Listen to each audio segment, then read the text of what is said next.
want to talk about the costume that I made real quick. It is based off of the character Link from The Legend of Zelda, mixed up with the character, the Death Dealer, from a painting by Frank Franazetti. I can't pronounce his last name. Anyways, those characters look like this. This is the Death Dealer, often depicted on a horse with a shield and an axe, with a helmet with downturned horns. I actually had that planned out. I had this Viking-esque kind of helmet. The rivets worked out well enough that this was going to be the helmet that I was going to be using, but this was the very last thing that I needed to get done, and I finished yesterday at this point, for that costume contest, about an hour and 15 minutes before the whole contest even, before the contest ended. I started this project right after Talk posted his cosplay contest notification on Instagram, and to begin with, I only had these tooled out. I didn't have them painted, and I had the underplate for this done, but none of the outside. The outside actually looked completely different. That was redone. So I'm going to talk about all the different parts of the costume, and then just how they work really quick. So I wanted to do something unique and different. So like I said, this is based off of the Death Dealer mixed with Link, but not only just Link, but a specific version of Link, which is Manly Link, which was an image I saw when I was younger, and I just thought it was fucking hilarious, and I wished that they would make a game where he doesn't look like a pansy, because he is a badass. So I don't know, just a version of this where he's just fucking slaughtering things like this guy probably would. That would be great. And then a little bit of some elvish kind of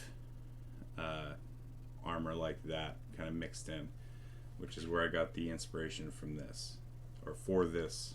This was made up as I went along. It wasn't anything crazy. I've done costumes where they were like 100% the way they're supposed to look like on the film. This is actually a costume I made about a year ago, year and a half to, I don't know how long. It's been a while since I made this costume. I'm supposed to start on a Valkyrie costume soon. I did a pretty good job as far as I'm concerned, because this is the costume from the movie. This is the one that I made. There's some progress photos. It'll cycle around again here in a second. I want to redo the brass parts, but I haven't talked to the guy in a minute.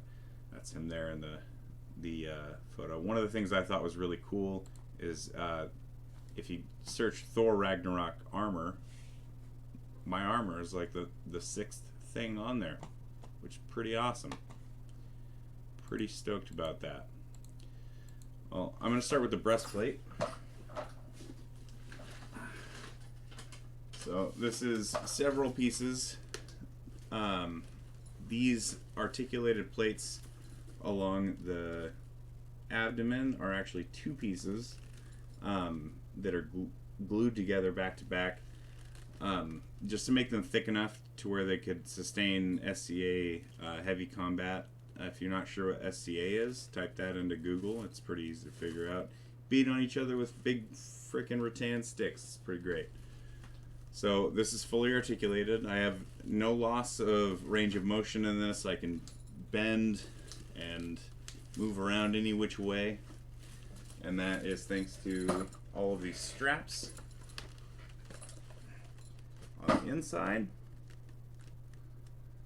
And the breastplate, everything that is hanging off of this, there's a lot of stitching. There's several layers. There's 3 layers throughout this section, including the trim, this part. Then there is a layer of thick leather. It's actually the same piece that I'm using as the back plate. You can see that line there that separates the trim and this blue from the actual thick armory like layer. This layer here was the only thing I had done at the beginning of May. And you can see here I've gained about 45 pounds since I started making this costume. So I actually had to add quite a bit to it to get it to fit. In the video I submitted for the costume contest, it is obvious that I couldn't snap all of the snaps. I actually think I gained another 10 pounds working on this over the last month, stressing out. But yeah, this bit here, this belt is covered up by the large kidney belt and belt buckle, and that is thanks to these straps here. Basically, you put on the breastplate, and then these would be snapped on to that belt that is exposed, and then this would be put together here. The belt buckle I'm pretty proud of. This is tooled in a couple different ways. The surface layer is done with just a shading tool that is textured. The bottom layer just has lines cut in, and then I used a Dremel to tear up the flesh of the leather underneath this bit, and then it is rubber cemented on. And this was done, I was done with the belt buckle a couple days ago, but I finished the belt today, or on the 24th, day of the finishing end of the contest. The arm piece is from, I believe it's Twilight Princess. This piece is several layers, or three layers. There's the inlay layer, which is glued onto the surface layer, and then that includes this whole trim piece that is all one piece underneath, up to this point here. That right there, it is clipped off, and these pieces weren't glued on. This whole trim piece down to there was glued on to the base piece, which this is the flesh side. This is a very thin bit of, I believe it's goat hide. Is glued on and wet formed to the top of this. And the way that I was able to do this is I dipped this end into a bowl of hot water, and then I wet formed this and belled it out on a Pendleton bottle. And then after it was completely dried out, I glued this bit on, and I had to remake the trim for the front because this change in dimensions didn't line up for the original shape. So buckles were pretty easy. This was actually missing a piece in the video. It should have a blue kind of padding on the forearm, but I was not wearing that. And the bell makes it really, really comfortable for moving your hand around. Like I said, the breastplate was designed for SCA combat. I plan on making a set of 2 of these in a Bazaban style, where this piece here would actually be dished and domed out to cover the entirety of the elbow, while still having this range of motion. So there's that next piece, the sword sheath. So this is built in the same way, technically, that you would build a scabbard for a real sword. The only difference is it is a solid board, just wrapped in leather. So the wrapping and the tooling, while it was actually wrapped, like none of this artwork was done. It was wrapped, stitched up the back, stretched around this to fit to the board that I shaped in the shape of the scabbard, and then all of this was tooled while it was in place.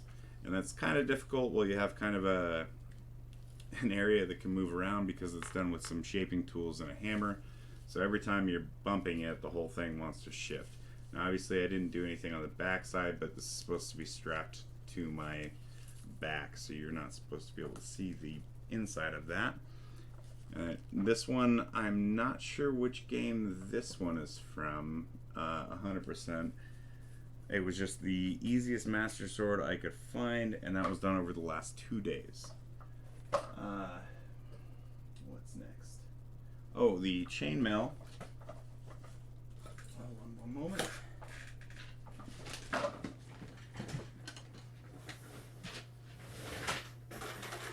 originally this was a chainmail tunic, and this was trimmed down and altered to be used more or less as a chainmail skirt.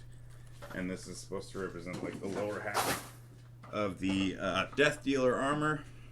What else is there? The sword, which is somewhere. I tried to print the entire sword out. I was going to make a scabbard for the entire thing, but when I printed it, it got real wonky. So I didn't go beyond printing and painting the handle out. However, I did waste about, God, I don't even know, like 2 full days of printing on that. So that was pretty great. And it'd be great if I could find the sword. There it is. Oh, shit. Well, it's a good thing that I did that video, because my sword broke. This is what the handle looks like. That was wet formed and shaped.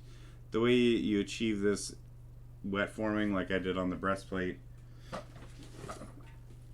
here, is you basically just get it as tight as you possibly can and then go over it. I go around all the edges with baby spoon, those ones that have the rubber dip in them. That is real frustrating. Where's the other half of it? Oh, my cats are gonna fight. Oh no! Alright, well, I only have the handle now, so that blows. Okay, so handle. Oh yeah. The shield. This was done over the last 2 days, and this is actually pretty cool. This is probably my favorite piece out of everything that I made, besides the bracer and the breastplate. But this is spray painted leather on the outside. This is glued on with rubber cement onto a goat hide, which is glued on to 3 different boards, which are slightly bent with holes drilled in them after they were curved, and then rivets put in to hold them in shape. And this thing feels really good. Like, I am very, very happy with the way that this came out of everything. So this is from Spirit Tracks. The reason I picked this shield is because it has the bird on it, just like the Death Dealer. And yeah, it just the whole Spirit Tracks and Death Dealer and that whole mix of things kind of fit for me. So I really like the way that came out. I'm trying to think if there's anything else. The leather that is over the top of the chainmail is an entire black deer hide, and then the flap that I have over my groin is supposed to be the tapestry, a different stylization of the tapestry that is on the front of Princess Zelda's dress normally, with the tree and all that Celtic kind of look. But I didn't have time to finish that. I was going to try and burn that into some pig hide. I thought that would look cool. I feel like it should shrink the same way, just like Cave Geek's art on his deer hide. I didn't get a chance to test it though, so I wouldn't know. I do plan on live streaming here again soon. With the quarantine stuff and school being canceled, I have 4 children, ranging from 3 to 10. So it's been kind of hectic, and like I said, I made this over the last month, so it was pretty rushed. Anyways, thank you for watching if you watched, and if you didn't, well, then you're not going to see me say any of the things that I just said. See you later.